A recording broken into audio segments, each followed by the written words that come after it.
લોકસભાની ચૂંટણીમાં એક એક મત કરશે રાજકીય પક્ષોનો હિસાબ. ત્યાં ફરી રાજનેતાના વાયદાનો જામશે તાઇફો.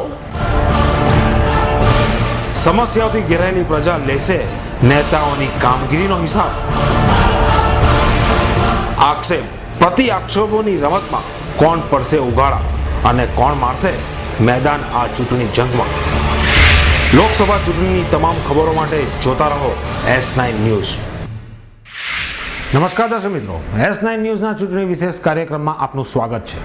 કહેવાય છે કે ગુજરાતમાં કૃષિ ક્ષેત્રનો વિકાસ દેશના અન્ય રાજ્યો કરતાં સૌથી વધુ થયો હોવાનો શાસક સરકાર દ્વારા દાવો કરવામાં આવતો રહ્યો છે.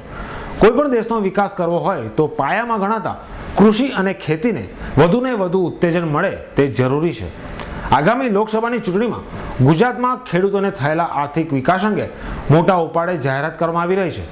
પરંતુ શું સાચે જ ગુજરાતમાં ખેડૂતો આજે સમૃદ્ધ છે?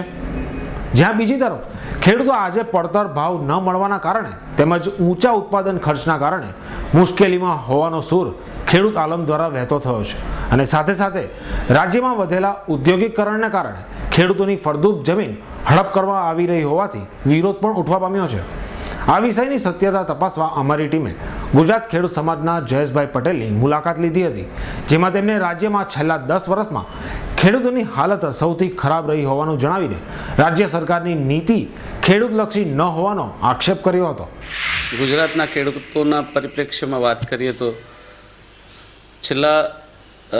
ગુજરાતનો ખેડૂત છેલ્લા 10 વર્ષમાં જેટલો દુઃખી થયો છે એટલો આઝાદીના ઇતિહાસમાં કદી નહોતો.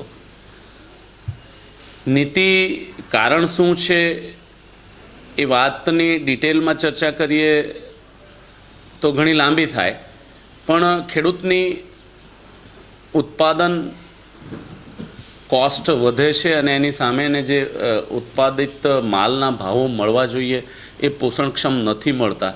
અને સરકાર દ્વારા જે સબસિડી મળવી જોઈએ અને જે લાભો મળવા જોઈએ એ ખેડૂતોને નથી મળતા. ખાતરની ઉપર વેટ લેવામાં આવે છે. પાણીનો પિયાવો દર વર્ષે 7.5% દરથી વધે છે. ઇલેક્ટ્રિસિટી ખેતી માટે 8 કલાકથી વધારે સમય માટે મળતી નથી, અને મળે છે તો એ રાતના સમયે મળે છે, જેને કારણે ખેડૂત યોગ્ય પ્રમાણમાં પિયત કરી શકતો નથી. કેનાલના પાણીની જે જરૂરિયાત છે એ ઉદ્યોગોને પ્રાધાન્ય આપવામાં આવે છે. ખેડૂતોને છેવાડાના ખેડૂતોને ઓછામાં ઓછું પાણી મળે એ રીતે અધિકારીઓની નીતિ હોય છે. રોટેશન જે નક્કી કરવામાં આવે છે એ પણ ઉદ્યોગોની જરૂરિયાત મુજબના રોટેશન નક્કી કરવામાં આવે છે. મારો કહેવાનો મતલબ એ છે કે ખેડૂતની જે જરૂરિયાત છે ખેતી કરવા માટેની, એમાં સરકાર તરફથી કોઈ લાભ મળતા હોય કે ખેડૂતને એન્કરેજ કરવામાં આવતો હોય એવું અમારી જાણમાં નથી. સરકારની યોજનાઓના કારણે ગુજરાતમાં સૌથી વધુ કૃષિ વિકાસ દર હાંસલ કરવામાં આવ્યો હોવાની વાતો સરકાર દ્વારા કરવામાં આવી રહી છે. તો શું આજનો ગુજરાતનો ખેડૂત સરકારની નીતિઓની લાભ મેળવી શક્યો છે કે કેમ? આ સવાલના જવાબમાં જયેશભાઈ પટેલે જણાવ્યું હતું કે રાજ્યનો ખેડૂત મહેનતુ છે અને તેની આગવી સૂઝના કારણે આજે તેનો વિકાસ થયો છે, જેમાં રાજ્ય સરકારનો કોઈ ફાળો ન હોવાનું તેમણે ઉચ્ચાર્યું હતું. ગુજરાતનો ખેડૂત પાયામાંથી વાત કરીએ તો ગુજરાતનો ખેડૂત મહેનતુ છે અને જે કંઈ કરે છે એ ખૂબ ખંતથી કરે છે. એને માટે બિયારણો હાઇબ્રિડ પછી જીનેટિક ઇમ્પ્રુવડ બિયારણો આવ્યા છે. એને કારણે જીવાતો ઉપર કાબૂ થયો છે. રાસાયણિક ખાતરનો ઉપયોગ વધવાથી ઉત્પાદન વધ્યું છે. જૈવિક ખાતરો, માઇક્રોન્યુટ્રન્ટ્સ, એટલે ખેડૂત વૈજ્ઞાનિક પદ્ધતિથી ખેતી કરતો થયો છે. એને કારણે ઉત્પાદન વધ્યું છે, નહીં કે સરકારની નીતિને કારણે. ખાસ કરીને દક્ષિણ ગુજરાતનો ખેડૂત આજે શેરડીના ઉત્પાદન સાથે વિકાસ હાંસલ કરી શક્યો છે. પરંતુ હાલમાં આવકવેરા દ્વારા સહકારી ધોરણે ચાલતી સુગર ફેક્ટરીઓ પર આવકવેરો ભરવાની નોટિસ કાઢવામાં આવી છે, અને જો તે પ્રમાણમાં સુગર ફેક્ટરીઓ આ રકમ ભરે તો આ તમામ ફેક્ટરીઓ બંધ કરવાનો વારો આવે તેમ છે. વિભાગની આ કામગીરીને જયેશભાઈ વખોડીને ખેડૂત વિરોધી નીતિ હોવાનું જણાવ્યું હતું. નોટિસો ખોટી છે. ઇન્કમટેક્સ ડિપાર્ટમેન્ટ તરફથી જે નોટિસો આપવામાં આવી છે એ તદ્દન ખોટી રીતે નફાની ગણતરી કરીને આપવામાં આવેલી છે.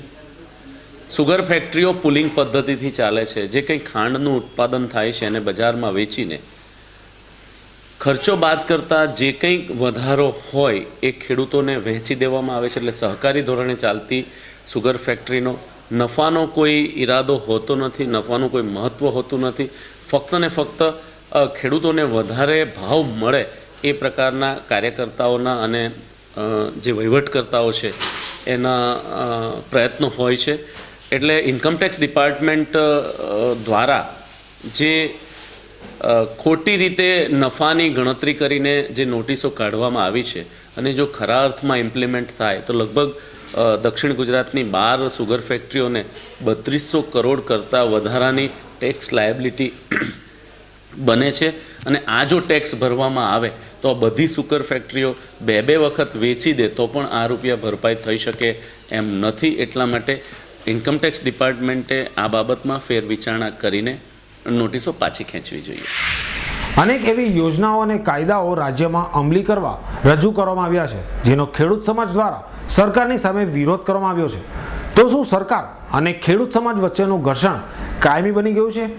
આ સવાલના જવાબમાં તેમણે જણાવ્યું હતું કે પ્રદેશના વિકાસ સામે નહીં પરંતુ ખેડૂત વિરોધી નીતિ સામે ખેડૂત સમાજ હંમેશા વિરોધ કરશે અને તે માટે રાજ્ય સરકાર હોય કે કેન્દ્ર સરકાર, ખેડૂત સમાજ એક થઈને તેની સામે લડત આપશે. ગુજરાત ખેડૂત સમાજ ખેડૂતોના હિત અને ઉત્કર્ષ માટે લડે છે. ખેડૂત વિરોધી કોઈ પણ કાયદો આવે અને ખેડૂત વિરોધી કોઈ પણ નીતિની અમલવારી કરવાની વાત આવે ત્યાં ગુજરાત રાજ્ય ખેડૂત સમાજ ખેડૂતોના પડખે રહીને ખેડૂતોના હિતને, ખેડૂતોના અસ્તિત્વને ટકાવવા માટે પછી એ કોઈ પણ પક્ષની સરકાર હોય પણ એ લડે છે. રાજ્ય સરકારની નીતિ ખેડૂતલક્ષી નહીં પરંતુ માત્ર ને માત્ર 2-4 ઉદ્યોગોને ફાયદો કરવાની નીતિ રહી છે. પાણીની વહેંચણીથી લઈને ટાઉન પ્લાનિંગ એક્ટના કાયદાઓ ઉદ્યોગોને ધ્યાનમાં રાખી બનાવવામાં આવતા હોવાનું જયેશભાઈએ જણાવ્યું હતું. જ્યાં સુધી ગુજરાતની સરકારને લાગે વળગે છે ત્યાં સુધી એ તો જગ જાહેર છે કે એ નીતિ ઉદ્યોગ તરફી છે. મલ્ટીનેશનલ કંપની હોય કે ગુજરાતના 4 ઉદ્યોગપતિઓ હોય એ લોકોને તરફદારી કરતી ગુજરાત સરકારની નીતિ છે. ખેડૂતોને લાભ કરતા કોઈ પણ પોલિસી બનાવવામાં આવી નથી. જે કંઈ કાયદાઓ બનાવવામાં આવે છે એ ઉદ્યોગોને ધ્યાનમાં રાખીને બનાવવામાં આવે છે. એ પછી સ્પેશિયલ ઇન્વેસ્ટમેન્ટ રિજન એક્ટ હોય કે પછી પાણીની વહેંચણી માટેનો સિંચાઈનો કાયદો હોય કે પછી ટાઉન પ્લાનિંગ એક્ટ હોય, જે કંઈ કાયદાઓ ગુજરાતની અંદર બનાવવામાં આવ્યા છે એ ફક્ત ને ફક્ત છેલ્લા 10 વર્ષની અંદર ઉદ્યોગોને ધ્યાનમાં રાખીને ઉદ્યોગોને લાભ થાય એ રીતે બનાવવામાં આવે છે. રાજ્ય સરકારની ખેડૂત વિરોધી અને ઉદ્યોગલક્ષી નીતિ હોવાનું ઉદાહરણ આપતા જયેશભાઈ પટેલે હાલમાં જ ઓલપાડ 84 તાલુકાની કિંમતી જમીનો ઉદ્યોગોને ફાળવી દેવાનો કાયદો હજીરા સ્પેશિયલ ઇન્વેસ્ટમેન્ટ રિજન ફરી લાવવાની સરકાર પેરવી કરી રહી હોવાનું તેમણે જણાવ્યું હતું. તેમના જણાવ્યા પ્રમાણે પહેલા સ્તરના નામે થયેલા વિરોધમાં સરકારે પીછેહટ કરી લેખિતમાં આ કાયદો નાબૂદ કરવાની સંમતિ આપી હતી અને હવે ફરી આ જ કાયદો લાગુ કરીને 36 ગામોની જમીન ઉદ્યોગોને લાભ થાય તે માટે સંપાદન કરવા ગેજેટ બહાર પાડીને સરકારે ખેડૂતોના પીઠમાં ખંજર માર્યું છે. રાજ્ય સરકારના માન્ય મંત્રી દ્વારા લેખિતમાં અમ લોકોને ખાતરી આપવામાં આવેલ હતી 2010માં કે ગુજરાત સરકાર હજીરા ખાતે સ્પેશિયલ ઇન્વેસ્ટમેન્ટ રિજન સ્થાપવા માંગતી નથી. એ વાતનું ઉલ્લંઘન કરીને હાલમાં 14મી ફેબ્રુઆરીએ સરકાર દ્વારા ગેજેટ બહાર પાડવામાં આવ્યું છે. ઓલપાડ અને 84 તાલુકાના 36 ગામોની લગભગ 24,143 હેક્ટર જમીનમાં હજીરા સ્પેશિયલ ઇન્વેસ્ટમેન્ટ રિજન લાગુ કરવા માટે ગેઝેટ બહાર પાડી દેવામાં આવ્યું છે. સ્પેશિયલ ઇન્વેસ્ટમેન્ટ રિજન કાયદાને જ્યાં સુધી લાગુ વળગે છે ત્યાં સુધી એ કાયદો 2009માં લાવવામાં આવ્યો છે અને આખા દેશની અંદર ફક્ત ગુજરાત રાજ્યની અંદર આ કાયદો અમલવારીમાં છે. આવા પ્રકારનો કોઈ પણ કાયદો ભારત દેશના કોઈ પણ રાજ્યની અંદર નથી. આ કાયદા હેઠળ ઓછામાં ઓછી 10,000 હેક્ટર જમીનમાં ટાઉન પ્લાનિંગ કરવાનું થાય છે. ખેડૂતોની 50% જમીન કોઈપણ જાતનું વળતર આપ્યા સિવાય લઈ લેવામાં આવે છે અને બાકીની 50% જમીન ઉપર 120થી લઈને 250થી 300 રૂપિયા સુધીનો ડેવલપમેન્ટ ચાર્જ 1 મીટરે સરકાર દ્વારા વસૂલ કરવામાં આવે છે અને એના થકી ઇન્ફ્રાસ્ટ્રક્ચરલ ફેસિલિટીઝ ઉદ્યોગોને લાભ થાય એ માટે ઇન્ફ્રાસ્ટ્રક્ચર ફેસિલિટી ડેવલપ કરવામાં આવે છે અને એ પણ ખેડૂતોના પૈસે. વર્ષ 2010માં રાજ્ય સરકારે સરને નાબૂદ કર્યો હતો અને હવે 2014માં ફરી એ જ સરને ખેડૂતોના માથે લાદી દેવાની નીતિને સરકારના જુઠ્ઠાણા જણાવતા જયેશભાઈ આક્રોશ ઠાલવ્યો હતો. જોકે સરકારના આમંત્રણ સાથે સરને લઈને ગાંધીનગર ખાતે મુલાકાતે ગયેલા ખેડૂત આગેવાનોને સર કાયદાને નાબૂદ કરવા સરકારે બાંહેધરી આપી દીધી છે. આગામી દિવસમાં આ અંગે સરકાર જાહેરનામું બહાર પાડશે, જેથી ફરી એકવાર સરકારે સર મુદ્દે ખેડૂતો સમક્ષ પોતાનું સર ઝુકાવવાનો વારો આવ્યો છે. સરકારની નીતિ અને સરકારના ઈરાદાઓ પર ખૂબ મોટો પ્રશ્ન ઉપસ્થિત થાય છે. એક 2010માં સરકાર દ્વારા જાહેરાત કરવામાં આવે છે કે અમે હજીરા ખાતે સ્પેશિયલ ઇન્વેસ્ટમેન્ટ રિજન સ્થાપવા નથી માંગતા અને 2014માં એનું ગેઝેટ નોટિફિકેશન કરવામાં આવે. મતલબ કે જે લોકો વાત કરે છે કે આ જૂઠી સરકાર છે એ વાતને એ હકીકત સાબિત કરે છે કે આ સરકાર જૂઠી છે. સુરત જિલ્લાના ઓલપાડ તેમજ કાંઠા વિસ્તારમાં રાજ્ય સરકારના સાંસદ કે ધારાસભ્યોએ ખેડૂતોની સમસ્યાઓના ઉકેલ માટે કામગીરી કરી ન હોવાનું જણાવીને જયેશભાઈ પટેલે પ્રજાના પ્રતિનિધિ બનેલાઓ ખેડૂતની મૂળભૂત સમસ્યાઓ પર ક્યારેય ધ્યાન ન આપ્યો હોવાનો તેમણે બળાપો ઉચ્ચાર્યો હતો. ઓલપાડ તાલુકાનો, ખાસ કરીને ઓલપાડ અને 84 તાલુકાનો કાંઠાનો વિસ્તાર છે. એમાં ચોમાસા દરમિયાન પાણીના ભરાવાના પ્રશ્નો હોય છે અને ચોમાસા બાદ કાકરાપાર જમણા કાંઠા વિભાગના ટેલ ઉપર આવતો વિસ્તાર હોવાથી ચોમાસા બાદ સિંચાઈના પાણીની સમસ્યાઓ ફેસ કરતો આ વિસ્તાર છે. ચોમાસામાં પાણી ભરાઈ રહેવાથી સારા પાકો થઈ શકતા નથી અને ચોમાસા બાદ યોગ્ય પ્રમાણમાં સિંચાઈનું પાણી ન મળવાથી પાકો ઉત્પાદન થતા નથી. જ્યાં સુધી સાંસદો અને ધારાસભ્યોને લાગે વળગે છે ત્યાં સુધી ખેડૂતના મૂળભૂત પ્રશ્નોમાં ઊંડાણપૂર્વક અભ્યાસ કરીને ઇન્ટરેસ્ટ લઈને ધારાસભ્યશ્રી અથવા સંસદ સભ્યશ્રીએ કામ કર્યું હોય એવું મને દેખાતું નથી. ઉડીને આંખે વળગે એવા કોઈ ખેડૂતલક્ષી કામો ધારાસભ્યશ્રી દ્વારા કે સંસદ સભ્યશ્રી દ્વારા કરવામાં આવ્યા હોય એવું મારી જાણમાં નથી. જે જાણમાં છે એ વાત એ છે કે ઉદ્ઘાટન અને રિબિન કાપવા માટેના જે કોઈ પ્રવૃત્તિ હોય માન્ય સાંસદશ્રી અને માન્ય ધારાસભ્યશ્રી એવા પ્રસંગે હાજર હોય છે. હાલમાં જ અત્યારે એક ખૂનની ઘટના બની. તળાદ હાઈસ્કૂલની વિદ્યાર્થિનીનું સરેઆમ ખૂન થયું. સરસ, કુડિયાણા, ઓરમા વગેરે ગામોમાં સિંચાઈનું પાણી નથી મળતું ત્યારે લોકોએ જબરજસ્ત વિરોધ દર્શાવીને ધારાસભ્યશ્રી અને સંસદ સભ્યશ્રી ની વિરુદ્ધમાં ખૂબ મોટો રોષ વ્યક્ત કરેલો. એટલે એવું માની શકાય કે લોક ઉપયોગી અને લોકહિત માટે કાર્ય કરતા હોય જો ચૂંટાયેલા પ્રતિનિધિ, તો આ પ્રકારે લોક રોષનો ભોગ ન બનવો પડે. ગુજરાતના ખેડૂતોની સ્થિતિ અંગે જયેશભાઈએ જણાવ્યું હતું કે દેશના ખેડૂતો કરતાં ગુજરાતના ખેડૂતોની પરિસ્થિતિ વૈશ્વિકરણ બાદ બદતર બની છે. ગુજરાત રાજ્યમાં ખેડૂતો પર અનેક વેરાઓ નાખવામાં આવી રહ્યા છે, જેમાં સિંચાઈ વેરામાં દર વર્ષે 7.5% આધારે વધારો ઝીકવામાં આવી રહ્યો છે. ઉપરાંત ખેડૂતોને વીજળી મેળવવા પણ વલખા મારવા પડી રહ્યા છે. ત્યારે આગામી વર્ષમાં જો સરકારની આવી જ નીતિઓ રહી તો ખેડૂતોએ પોતાના અસ્તિત્વ માટે ઝઝૂમવું પડે તેવી સ્થિતિનું નિર્માણ થવાની દહેશત પણ તેમણે વ્યક્ત કરી હતી. 1992થી વૈશ્વિકરણ થયું અને ત્યારબાદ જે ખેડૂતની પરિસ્થિતિ દિવસે દિવસે બગડતી જાય છે. સમગ્ર દેશની અંદર ખેડૂતે પોતાનું અસ્તિત્વ ટકાવવા માટે ઝઝૂમવું પડે છે અને ગુજરાતના ખેડૂતની પરિસ્થિતિ એના કરતાં પણ ખરાબ છે.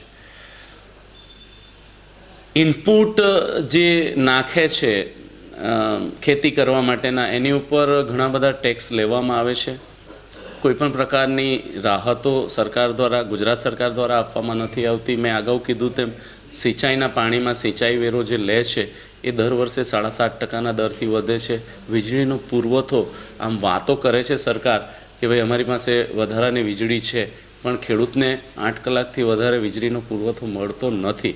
એટલે ગુજરાતના ખેડૂતોની પરિસ્થિતિ ખૂબ વિકટ છે. અને તેમાંય જે સ્પેશિયલ ઇન્વેસ્ટમેન્ટ રિજન એક્ટ દ્વારા ગુજરાતની અંદરથી જે Delhi Mumbai industrial freight corridor પસાર થાય છે, એની આજુબાજુ ગુજરાત સરકાર દ્વારા જે 150 કિલોમીટરના વિસ્તારમાં જમીન સંપાદનની જે વાત છે, એટલે આવનારા 10 વર્ષની અંદર ગુજરાતની 62% કરતાં વધુ ખેતીની જમીન ઉદ્યોગોમાં પરિવર્તન થવાની છે. અને ત્યારે ગુજરાતના ખેડૂતોએ પોતાના અસ્તિત્વ ટકાવવા માટે ખૂબ ઝઝૂમવું પડશે અને ખૂબ મહેનત કરવી પડશે, એવું મારું માનવું છે. રાજ્ય સરકારના કૃષિ વિકાસના દાવો વચ્ચે ખેડૂત સમાજ સરકારની ખેડૂત વિરોધી નીતિઓને લોકો સમક્ષ રજૂ કરી રહ્યું છે. ખેડૂતોને આજે પણ સિંચાઈના પાણી મેળવવા માટે ચૂંટણી બહિષ્કાર જેવા હથિયાર અપનાવવા પડી રહ્યા છે, જે બતાવે છે કે સરકારી અધિકારીઓ પણ ખેડૂતો તરફ દુર્લક્ષ સેવી રહ્યા છે. દેશમાં ગુજરાત જ એક એવું રાજ્ય છે કે જ્યાં ખેતી માટે જરૂરી ખાતર જેવી સબસિડી હેઠળની વસ્તુ પર પણ વેટ લેવામાં આવે છે. વીજળી ગામે ગામ પહોંચી ગયાનો દાવો કરવામાં આવે છે, પરંતુ ગામનો જ ખેડૂત ખેતી માટે જરૂરી વીજળી પણ પૂરતો સમય મેળવી શકતો નથી. અને રોટેશન આધારિત અપાતી વીજળીની રાહમાં ખેડૂત બેઠેલો આજે પણ જોવા મળે છે. ત્યારે ખેડૂતલક્ષી નીતિઓ તૈયાર કરવામાં સરકારમાં આજે પણ ઘણી ખામી હોવાનું સ્પષ્ટ જણાય આવે છે.